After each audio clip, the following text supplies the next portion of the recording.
Hello दोस्तों, आज के मार्केट में आप सभी का स्वागत है। तो बात कर लेते हैं जो हमने आज आपको ट्रेड अपडेट किया था 43,800 का जो कंफर्मेशन निकाला था हमने 12 बजे के आसपास। तो वो मैं आपको लेवल्स भी दिखाता हूँ एंड ये वाला ब्रेकआउट पर, ठीक है। तो इस वाले ब्रेकआउट पे कैसे कंफर्मेशन निकाला गया था वो मैं आपको एक्सप्लेन कर देता हूँ। उसके बाद हम बात करेंगे कि कल कैसे अपने को ट्रेड किया जाएगा, ठीक है। तो देखो, सबसे पहले आपको क्या है कि अच्छा खासा यहाँ पर रेंज हो रहा था, ठीक है। बट यहाँ पर क्या था, 13,700 से ऑलरेडी बायर्स जो था वो इंटरेस्टेड था। जब मार्केट डाउन आ रहा था तभी यहाँ पर पोजीशन होल्ड था, ओके, जिसकी वजह से पहला मोमेंटम हुआ। दूसरा केस क्या हुआ, जब मार्केट डाउन आ रहा था, देखो वॉल्यूम समझने के लिए, इसको वॉल्यूम को समझने के लिए आप इंडिकेटर का यूज कर सकते हो, है ना। इंडिकेटर, वॉल्यूम इंडिकेटर का यूज कर सकते हैं। इसको भी आपको काफी ज्यादा अच्छा रिजल्ट आपको मिलता है। तो इस चीज को समझने के लिए आप वॉल्यूम इंडिकेटर का यूज करते हो। सिंपल आप अगर देखोगे, ये देखो कभी कभी क्या होता है कि जो ये वॉल्यूम इंक्रीज होता है और अजय आप बोलते हैं वॉल्यूम स्प्रेड जिसे बोलते हैं ना, वॉल्यूम एनालिसिस से स्प्रेड जो होता है, तो उससे क्या होता है कि अगर वीकनेस है ना, जो स्प्रेड है वो कैंडल स्टिक का अगर स्मॉल है और वॉल्यूम हाई है तो चांसेस ये रहते हैं, क्या होता है कि आपका एग्जिट पोजीशन के लिए ये हिंट देता है ना। और यहाँ पर आप देखो, यहाँ पर इंक्रीज हुआ, यहाँ पर वॉल्यूम, यहाँ पर क्या होगा एग्जिट यानी स्पाइक, यानी है ना। स्पाइक का मतलब ये हुआ कि या तो पोजीशन यहाँ पर ऐड हुआ या तो पोजीशन एग्जिट हुआ, है ना। तो इससे यहाँ पर दो चीज का कंफर्मेशन निकाल सकते हो, करेक्ट। बाकी आप ऑप्शन चेन डेटा से क्लियर कंफर्मेशन निकाल सकते हो। तो यहाँ पर अगर इस पॉइंट को नोट करोगे, आप देखोगे वॉल्यूम, आप देखोगे 42 लाख यहाँ पर वॉल्यूम था आपका पुट साइड। और अगर आप देखोगे दोस्तों, यहाँ पर अगर कॉल साइड अगर आप देखोगे, कॉल साइड में अगर आप वॉल्यूम देखोगे यहाँ पर 37 लाख था, है ना। एंड पुट साइड में आप देखो 42 लाख। तो वॉल्यूम बहुत मैटर करता है, change open interest and volume बहुत मैटर करता है। अब डेटा अब इनका चेंज ओपन इंटरेस्ट का देखो 1,51,000 है और यहाँ पुट साइड आप देखो 1,31,000 है, ठीक है। इसलिए कहता हूँ आपका वॉल्यूम कॉम्बिनेशन समझ में आना बहुत जरूरी है, ठीक। अब इससे पहले क्या था कि यहाँ पर आप देखोगे चेंज ओपन इंटरेस्ट, यहाँ पर क्या है कि हाईवी चेंज ओपन इंटरेस्ट का सेलिंग किया गया था, लेकिन मार्केट क्या है, रिवर्सल ट्रेड कर रहा है, ठीक है। तो रिवर्सल ट्रेड कर रहा है, अगर प्राइस रेंज हो रहा है तो वॉल्यूम अगर इंक्रीज हो रहा है तो इसका मतलब क्या होगा कि फेक ब्रेकआउट होने के चांसेस काफी ज्यादा रहते हैं। इसीलिए मैं काउंटर ट्रेड, बार बार मैं कहता हूं कि काउंटर ट्रेड करने के लिए आप प्लान कीजिए। और यही आप देखो कि यहाँ पर जो मैंने अपडेट किया था 43,700 12:01 एंड बाय करने बोला था 221 के ऊपर बाय करना है एंड 200 पे आपका एसएल रहेगा। तो 21 रुपए का आपका एसएल था और उसके वजह से क्या हुआ, वॉल्यूम स्पाइक की वजह से क्या हुआ, यहाँ पर यहाँ देखो volume spike, stop loss hit, 21 रुपए का आपका एसएल यहाँ पर हिट हो गया था। अब देखो बहुत लोग कंफ्यूज हो जाते हैं क्योंकि उनको एसएल सिस्टम वाली वीडियो मैंने अपडेट कर दिया है, जाके जरूर देखना, है ना। यहाँ पर मैं आपको दिखाता हूँ एसएल सिस्टम वाली वीडियो देखो, सारे डाउट क्लियर हो जाएंगे। इसको आप यूज करो, ये रियल प्रैक्टिकल मेथड मैं आपको रिवील किया हूँ, आप देखोगे तो आपको बहुत बड़ा प्रॉफिट को बना सकते हो, ठीक। तो अब यहाँ पर मैंने आपको बताया वॉल्यूम स्पाइक। अब यहाँ पर चीजें आप समझो, यहाँ पर देखो दो कंडीशन से यहाँ पर मार्केट में हुआ होगा एक्टिविटी, है ना। तो एक कंडीशन समझते हैं कि ये वाला जो वॉल्यूम है इससे क्या हुआ कि बायर्स इंटरेस्टेड हुआ, है ना, जो कि यहाँ पर एंट्री लिया, है ना। तो फ्लक्चुएशन जरूर होता है, इस चीज को आप नोटिस किए होंगे, जब भी वॉल्यूम ब्रेक होता है या एंट्री होता है तो फ्लक्चुएशन मार्केट मूवमेंट कर जाता है, फ्लो में मार्केट मूवमेंट करता है। और ये चीजें मैं बहुत बार बता चुका हूँ कि मार्केट क्या होता है, अगर मैं ये कहूँ कि 221 तक मार्केट जाना चाहिए तो अगर पोजीशन एग्जिट हो रहा है या एंट्री, आप या तो एग्जिट हो रहा है या तो यहाँ पर एंट्री हो रहा है, अगर वॉल्यूम इंक्रीज हुआ तो फ्लो मार्केट 10-5 पॉइंट मार्केट ऊपर चला जाता है ना। तो ये वही कंडीशन था जो कि स्पाइक हो गया वॉल्यूम इंक्रीज होने की वजह से। और उसके बाद मार्केट क्या हुआ, थोड़ी देर बाद फिर से मार्केट ब्रेकआउट हुआ और मैंने बाकायदा क्लियर वॉइस रिकॉर्डिंग यहाँ पर भेजा हूँ, आप लोगों ने सुना होगा। मैंने आपको बाकायदा बताया था कि मार्केट क्या होगा 221 पे फिर से बाइंग करना है और मार्केट क्या होगा ऊपर जाएगा, जरूर जाएगा। और ये भी बताया था कि 221 इस बार ब्रेकआउट हुआ तो स्ट्रॉन्ग ब्रेकआउट होगा और एक ही दो कैंडल बनेगा, लेकिन आपको प्रीमियम आपका अच्छा मिलेगा और ये जो 21 रुपए का एसएल था ये भी आपका रिकवर हो जाएगा, है ना। तो आप देखोगे यहाँ पर आपका हमने जो एग्जिट के लिए आपको बोला था, ये आप पॉइंट देखो 221 से 281 का हाई लगा है ना। तो अच्छा खासा यहाँ पर आपका 40 पॉइंट का आपका रिकवरी हुआ, प्लस आपका स्टॉप लॉस भी, प्लस आपका प्रॉफिट भी।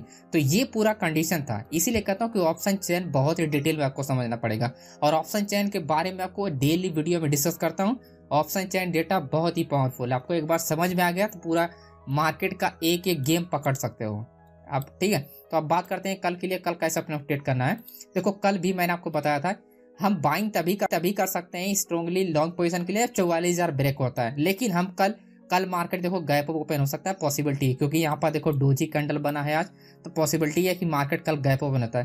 तो आपको ये देखना है 44,000 अगर ब्रेक होगा तभी जाके आपको एक अच्छा टारगेट मिलेगा 44,150 का, तभी हम बाइंग करेंगे, 44,000 के ऊपर हम बाइंग करेंगे। मार्केट गैप ओपन होता है फिर भी हम बाइंग के लिए ही प्लान करेंगे, है ना, पहला ट्रेड के लिए। बट मार्केट क्या होना चाहिए, तो ओपन होने के बाद प्राइस यहाँ पर थोड़ा रेंज होना चाहिए, फिर ब्रेकआउट होना चाहिए।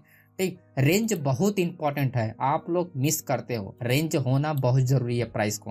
ओके दोस्तों, और सेल के लिए हम प्लान तब करेंगे 43,700, और वही 43,800 अगर ब्रेकआउट होगा तो सीधा मार्केट आएगा सबसे पहले 43,660 एंड उसके बाद डायरेक्टली आएगा 43,500। और मार्केट अगर कल ऊपर नहीं गया तो डेफिनेटली मार्केट कल क्या होगा, डाउन ही आएगा। और 43,500 नीचे से 43,500 तक तो आएगा ही आएगा अगर ऊपर मार्केट नहीं गया, है ना। तो ये पूरा का पूरा थ्योरी। अब मैं आपको यहाँ पर भी एक्सप्लेन, देखो डेटा मेरे को, मैं आपको नंबर्स ये जो बता रहा हूँ ना, नंबर्स बहुत पावरफुल होता है। मैं आपको 43,000 जो डेटा बता रहा हूँ, 43,500 क्यों मार्केट आएगा। देखो हाईएस्ट वॉल्यूम यहाँ पर आप देखोगे, यहाँ पर 80 लाख, 60 लाख, 43 लाख एंड 46 लाख। तो जब भी आपको वॉल्यूम एक स्ट्राइक प्राइस के बीच में अगर वॉल्यूम आपको वीकनेस मिलता है, ठीक, ये रहा वीकनेस, तो मार्केट इसको ब्रेक करेगा।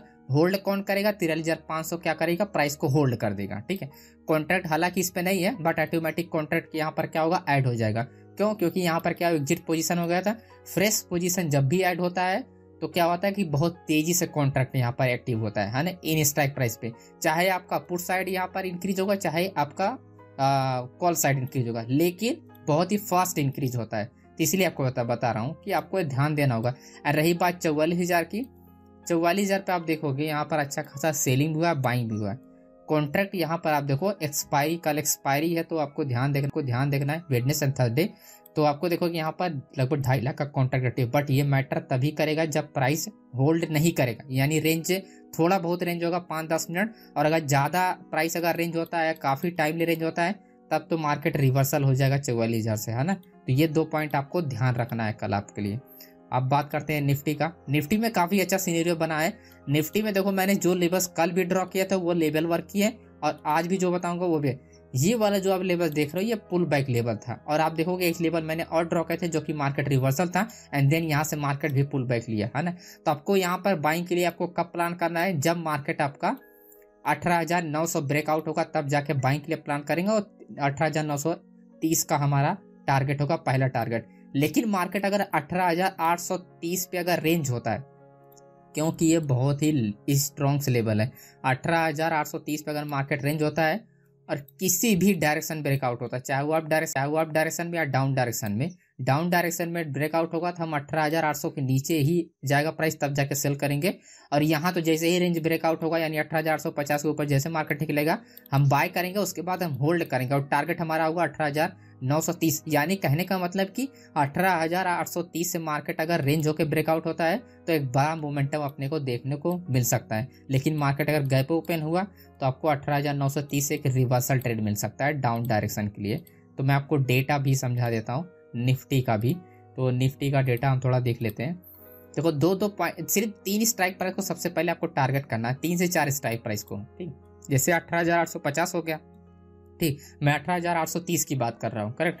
तो ये रहा 18,830। अब यहाँ पर आप देखो अच्छा खासा यहाँ पर सबसे हाईएस्ट वॉल्यूम यहीं पर जनरेट हुआ, लेकिन साथ साथ में सबसे हाईएस्ट ओपन इंटरेस्ट भी जनरेट है। तो ये वॉल्यूम क्या करता है हमारे लिए इंपॉर्टेंट होगा। जब अगर ओपन इंटरेस्ट कम होता है तो हमारे लिए वॉल्यूम इंपॉर्टेंट उतना नहीं होता है, ठीक। लेकिन जब ओपन इंटरेस्ट हमारा यहाँ पर है तब हमारे लिए इंपॉर्टेंट है ये वॉल्यूम। यानी 18,800 तक मार्केट जाने की पॉसिबिलिटी कम रहेगी और रिवर्सल होने के मार्केट ज़्यादा पॉसिबिलिटी रहेगी। तो अगर मार्केट रिवर्स हुआ 18,830, 18,820, 18,840, तो मार्केट पॉसिबिलिटी रहेगा कि अप साइड के लिए बुलिश ही होगा। बस सिंपल सा ये लॉजिक था। और बाकी हम लोग कल ट्रेड करेंगे, पूरा दिन मैं आपको कल यहाँ पर अपडेट करूंगा। टेलीग्राम को जरूर ज्वाइन, यहाँ पर लाइव डेटा में अपडेट करता हूँ, जिससे आपको बहुत सारी चीज़ें आपको सीखने को मिलेगा और आपको हेल्प भी मिलेगा दोस्तों। तो वीडियो पसंद आए तो लाइक ज़रूर कीजिएगा। और ऐसा सिस्टम वाली वीडियो मैं आपको फिर से कहता हूँ कि जाके देखो आप लोग, उसको आप देखोगे तो आपको सारा का सारा खेल जो आपको समझ में आता है कि कैसे एसएल को कब आपको ट्रेल करना चाहिए, कब एसएल को आपको लगाना चाहिए, कब आपको होल्ड करना चाहिए, सब कुछ मैंने एक्सप्लेन किया है। मैंने 3 मेथड आपको इसमें बताए हैं दोस्तों। ओके, तो thank you so much friends, and video